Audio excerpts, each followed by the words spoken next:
So I guess we'll start from the beginning. Yeah, okay. I'm So, gonna, um okay, so I was well, wait, what I was 13 days past my due date, right? Or was no, I was 10 days. Sorry, 10 days past my due date. Yeah. wow, 10 days. Um Okay. and I was like tried everything like I don't know if I told you this, but I did like two what's it called? What is it, a sweep, I think? Yeah. Yeah, membrane sweep. Did two membrane sweeps. What happened after The the first? Did anything happen after the first one? Like, did you get cramping or? Yes. After the Okay. first one, went home, felt normal. Overnight, I got like 6 hours of regular contractions that were like 5 minutes apart.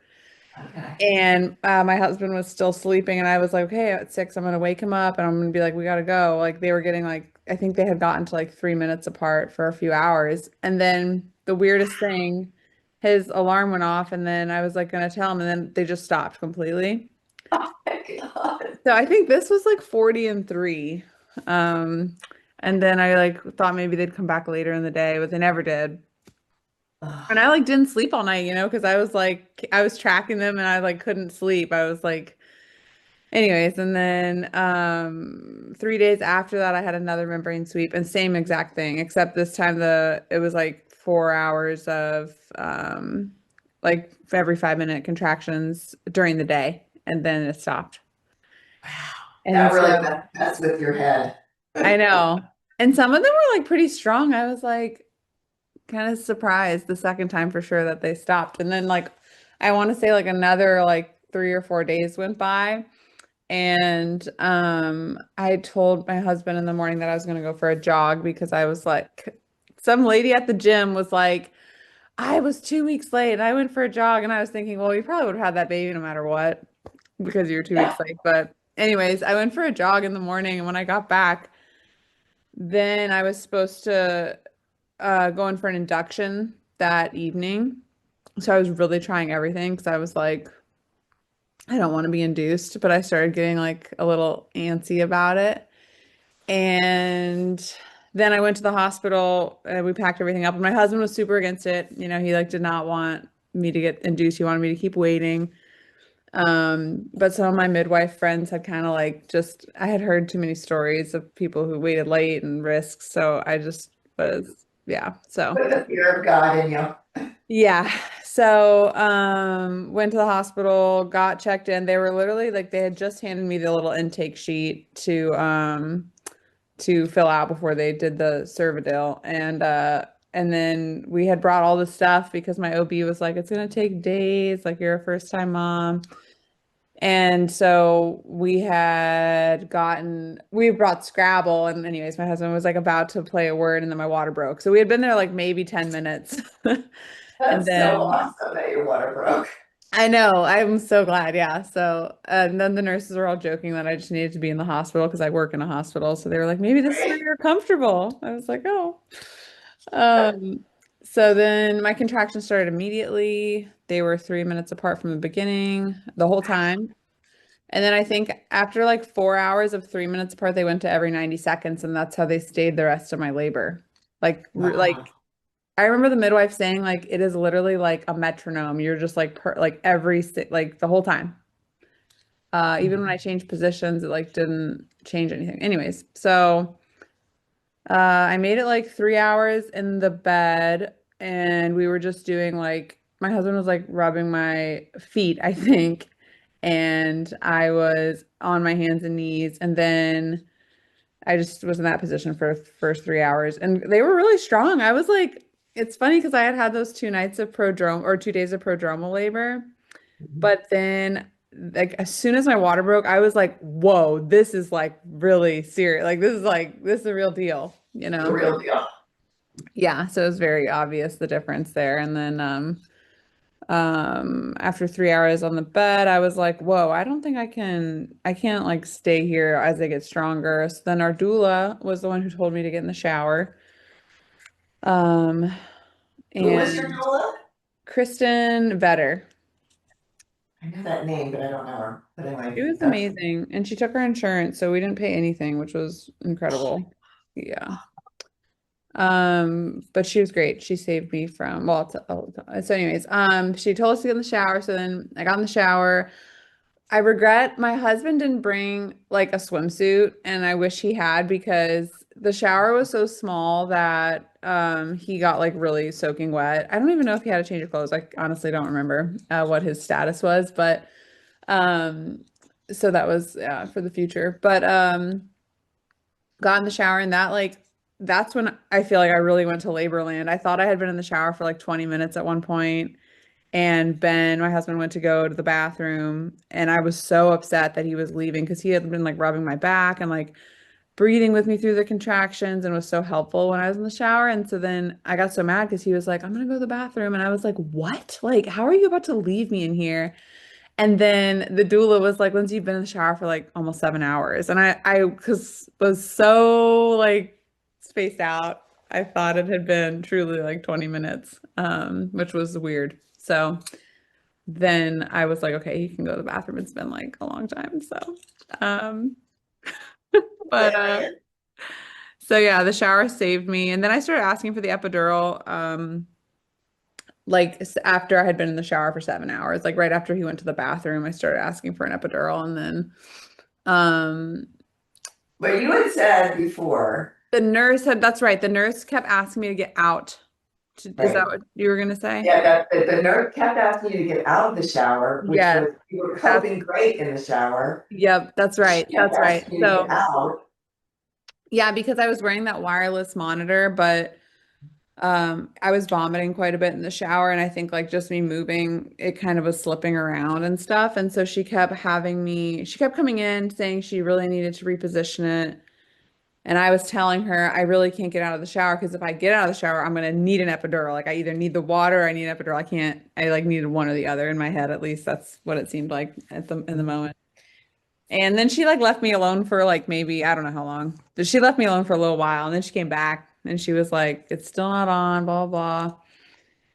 And so then my doula was like, well, why don't you just like try to tolerate getting out, letting her reposition. And she didn't want to come in the bathroom because the bathroom was just like my water had broke and I had walked to the bathroom, so there was that.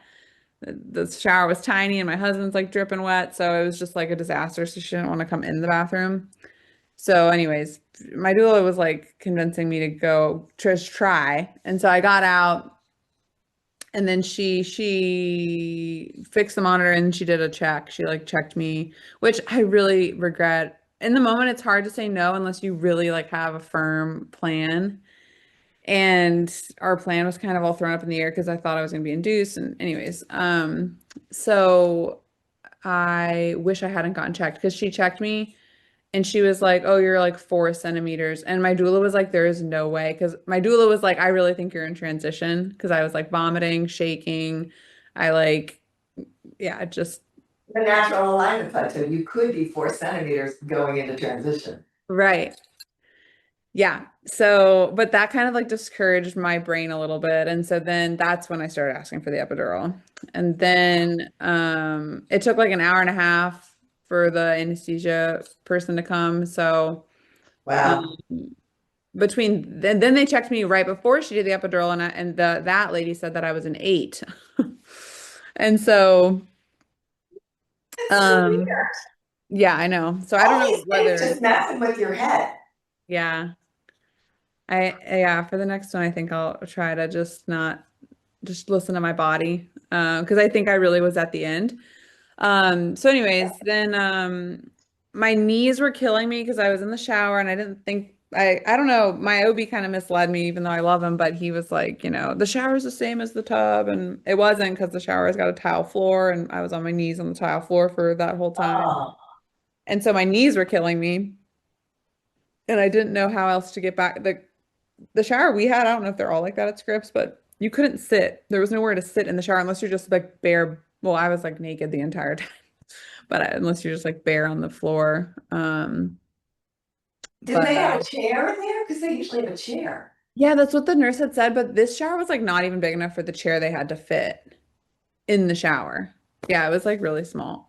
So, For future reference, you could take a towel, roll it up, make a little uh-huh. circle, put the birth ball on top, put a towel on top of the birth ball. Oh, that would have been so smart. Yeah, Well, for the future, file yeah. it back there. Yeah, that would have been amazing because the shower really like it was incredible. It was so much more tolerable with the water for me. So so anyways, yeah, I got the epidural when I was like 8 and at that point my husband and the doula were like, "Babe, you are at the end, like you're really at the end." And I think I had just not yeah, I just was like, "No, I really felt like I needed it." And then I got it and I think she was a few levels high because then I started, did I tell you the story? Like my nipples were numb and Uh, I like felt like I couldn't take a deep breath, you were not in which all the wrong places. yeah, exactly. And then below my belly button was completely unchanged. So that's something that I really feel like I don't really, it's funny because I place epidurals for a living, but I didn't really think about like, yeah, you could be like looking forward to this epidural giving you pain relief and then it actually might not work, which is what happened to me. And she stuck me twice um and then she wanted to take it out and reposition a third time, but I was too afraid of getting a wet tap. And so um I actually just told her that. I was like, I'm sorry, I don't want you to wet tap me. So I'm just gonna let you just be done. So yep. So then I couldn't take a deep breath, and that was honestly like kind of hard to push when I was pushing because my Oh. chest felt really weak. Like I didn't feel like I could like really take a deep breath. So but as soon as she placed the epidural, that's when I was like asking to push. I like knew like very, very like immediately after she placed the epidural, I was like, I gotta push.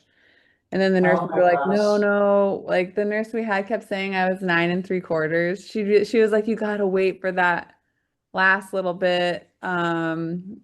And my doula was like, no, you don't. But so then we just obliged the nurse's request. But I felt like I had to push. I think I waited from like maybe like 5 or 6 a.m. and then they didn't let me start pushing till 1 p.m. because there was like two emergency C-sections that morning. And so then at one point they were like, oh, you could have the hospitalist deliver. And I was like, when's the last time the hospitalist delivered a baby? That doesn't sound right. So I was like, I'm just gonna wait. And I called Wow. him. Yeah, I How called did him. you wait? How did you cope with that? I don't know. Like I literally was just breathing through. I mean, I was still having contractions like pretty regularly and I was just breathing through them and somehow not. I was like, maybe he's just gonna fall out on his own. I remember asking the doula that. I was like, because I feel like I really felt like his head was right there. Yeah. But my midwife friend, who's one of my good friends, was I had called her and she had said that after I had the epidural and she was like, it's not a bad thing. It's like I guess they call it laboring down where you just like let your Yeah. body time to. So she was like, it's probably okay. Just I would just try to keep, breathing through it. But it was hard because I felt like I had to take like the biggest poop in my life for six Yeah. hours. Yeah. My gosh, I can't believe you lasted that long. I would never, if I had the urge to push, have been able to do it. Yeah, I know. Maybe because my chest was numb, so I just was like, well, I'm just gonna lay here and try to breathe. Um, but and then I still pushed for like 2 hours. So um I wonder if that made a difference that I like labored down that long. But and I never got to 10. Like no one, like everyone that checked me, they were like, the midwife was finally who was like, yeah, you're fully dilated. But the different nurses kept saying 9 3/4, 9.5. Then they were telling me how like if you push, you might tear and it's severe and you could hemorrhage. And I was like, okay, this seems a little ridiculous. Oh my God, you had so many like head games Yeah, against you. yeah, What? I know. What? That is not a way to encourage somebody. You're No. gonna tear, you're gonna have hemorrhage. Oh my God.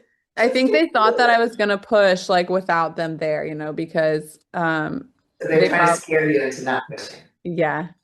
Because even my husband was like, I think you could push a little bit here and there, babe. I was like, I don't know, I'm trying not to be like the worst patient, but So yeah, I Wow. started pushing at 1 o'clock and then or I started pushing at 11 o'clock. Okay, so I labored down for 5 hours. That's right. I started pushing at 11 and he was born at 1:15. So, That's um, crazy. but yeah, I didn't have any tearing. The midwife was pretty amazing. She like had put like she like was putting oil like up around his head as he was coming down, which really was uncomfortable, but worth it because I didn't tear. Right. But You remember and the name of the midwife? yes, Chris Callahan. Like It's short hair, glasses, tall. uh curly, really curly hair, brown Yeah, hair. She's like yeah, in her 30s. yeah.